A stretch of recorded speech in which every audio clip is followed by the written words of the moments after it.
Our intro music is provided by Kevin MacLeod at Incompetech.com.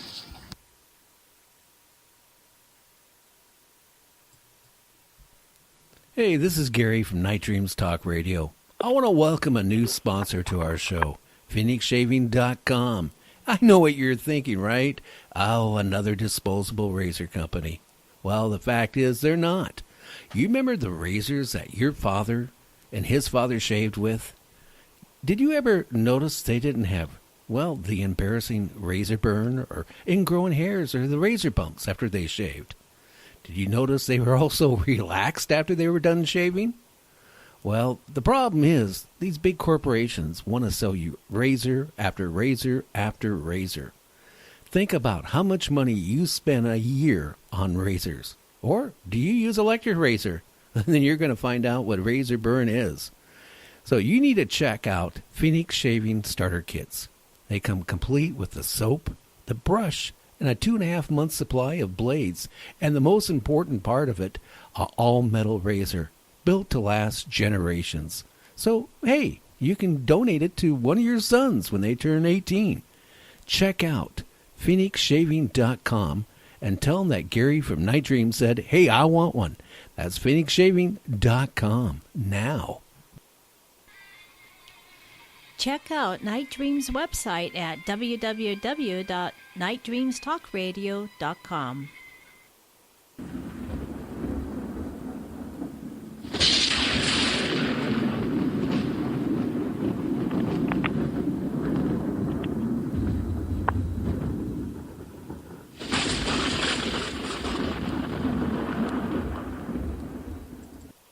You're listening to Night Dreams Radio with Gary Anderson.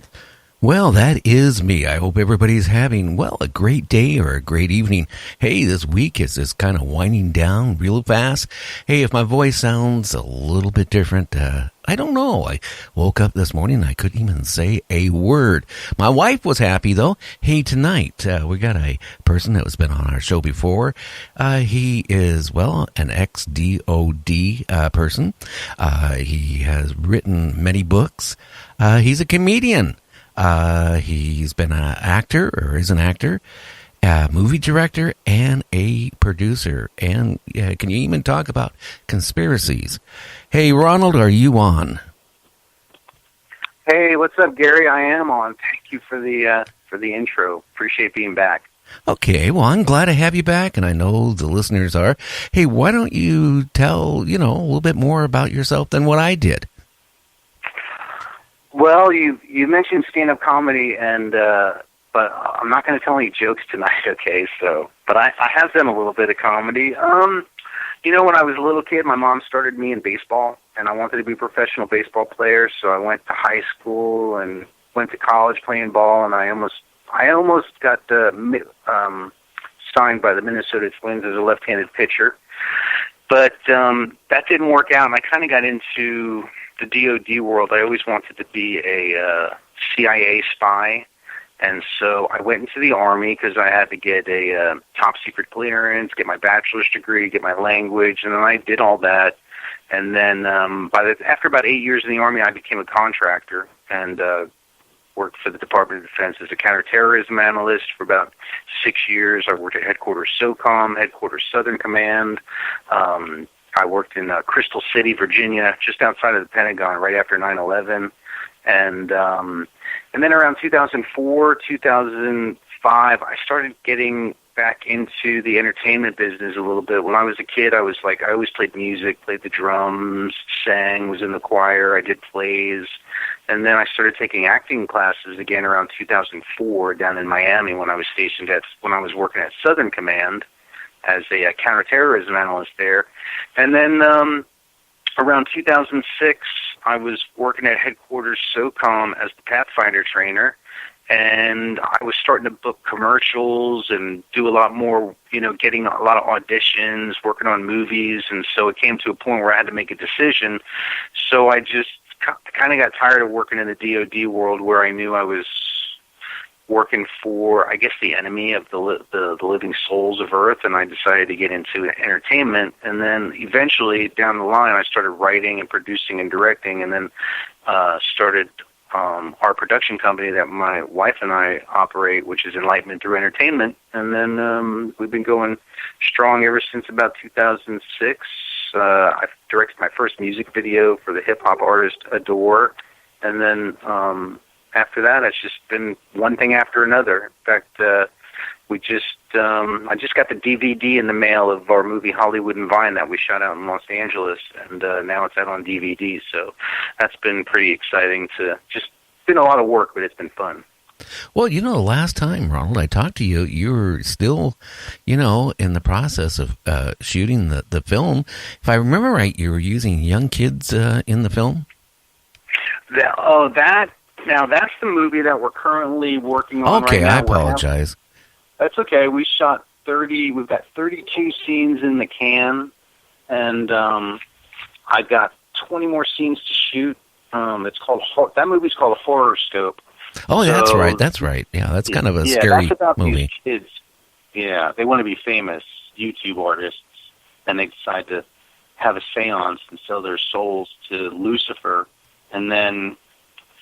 I don't want to give it away, but the moral of the movie is don't sell your soul to the devil for fame and fortune. Well, gee, Ronald, I thought a lot of car salesmen did that.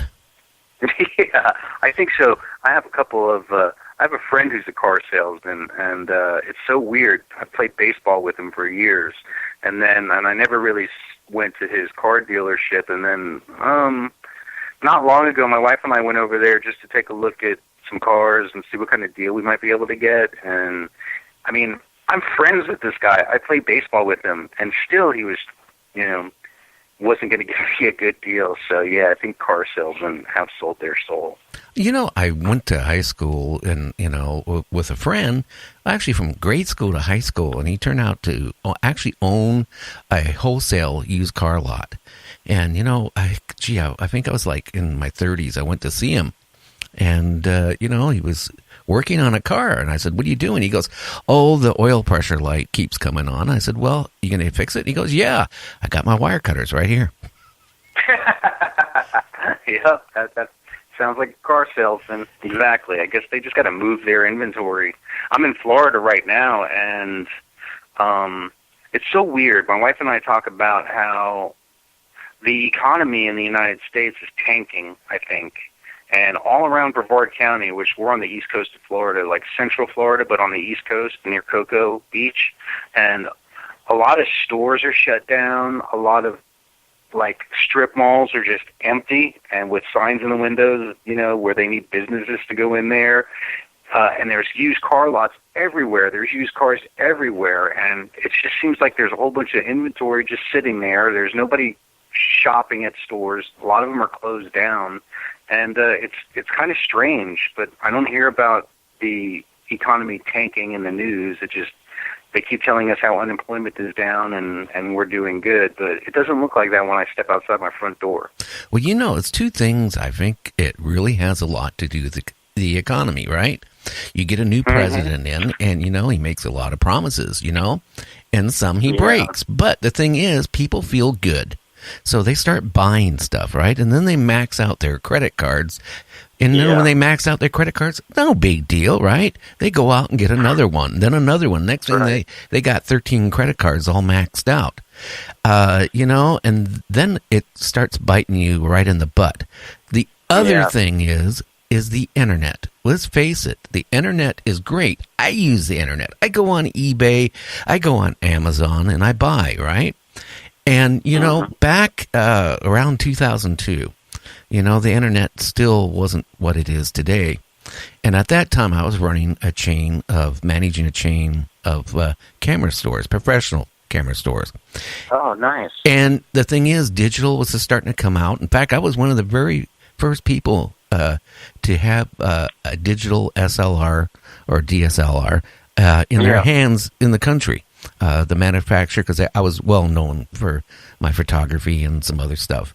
So they gave me one to play with, and it was like almost a megapixel, and couldn't really do much, but it was impressive.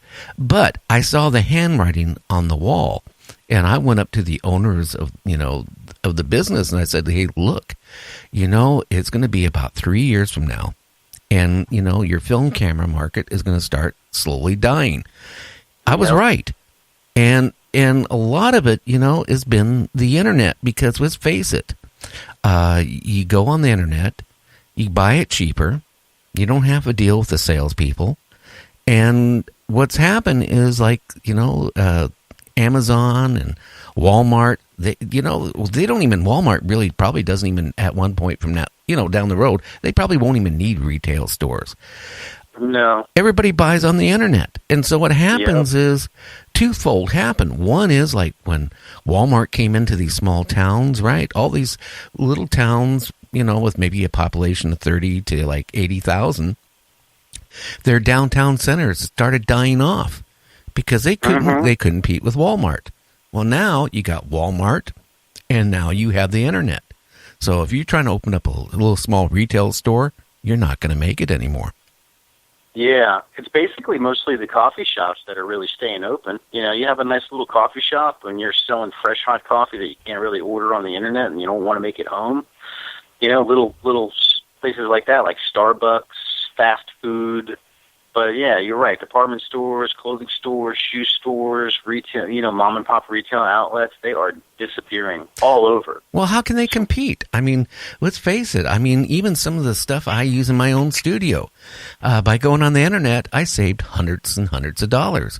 Let's face it. I'm not stupid. I mean, yeah, I'm here to save money, but at the same time, jobs are being lost. So, even like you take Harley, which I ride Harleys, they're dying, and I hate to say it. I mean, after people my age and maybe the next, group younger cycle through, they're going to have a hard time keeping their boots on because the market is dying, and it's... What, you mean the Harley-Davidson motorcycle market? Yeah. I mean, they're right now, they're, running into financial difficulties because young people aren't jumping on motorcycles like, the older people did. But yeah, I see a lot of those new Spider motorcycles, kind of the cool like 3-wheelers. I don't know if I shouldn't say that because you're a motorcycle guy, but it seems like the 3-wheeler motorcycles are getting a lot of popularity. They are. But, then you got Harley again, right? Because their sales are down, so they start closing some of their plants, like in Kansas and stuff like that. And then, they start, offshoring to get the stuff made even more. So then there's, losses of more employees. It's a never-ending cycle. I mean, Boeing aircraft, you name it. I mean, all these people, it's let's face it, if you don't have the people beating your door down like you did 10 years ago, they're looking to save money any way they can. Hey, loss of jobs.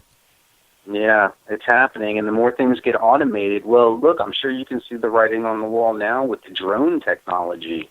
And my wife and I were talking about that last night about, pretty soon it's going to cut into UPS jobs, postal service jobs, FedEx jobs, delivery services in general with the drone technology that they're going to be having.